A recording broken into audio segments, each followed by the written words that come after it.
दोस्तों बहुत दिनों के बाद रितेश पांडे का बेहतरीन पोस्टर आ चुका है। जी हाँ दोस्तों, और पोस्टर का टाइटल है हेलो बेबी।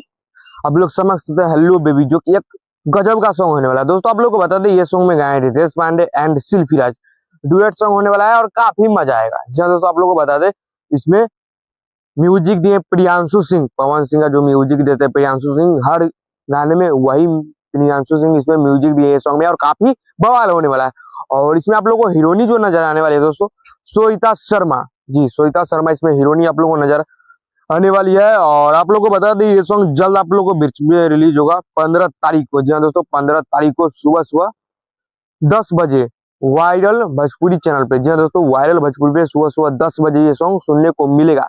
तो आप लोग कितना एक्साइटेड है दोस्तों, कमेंट करके बस से बताइएगा। और इससे पहले आप लोग ये चैनल पे नए हैं बॉलीवुड क्रिएटर को, तो जल्दी सब्सक्राइब कर लीजिएगा। दोस्तों आप लोग को बता दें कि रितेश पांडे अभी कुछ समय तक पॉलिटिक्स में घुस चुके हैं, तो उसी में बिजी रहते हैं, बट वो गाना आ रहा है, वो गाना कहीं ना कहीं चलेगा। तो आप लोग वो गाना को अवश्य सुनिएगा। जय हिंद।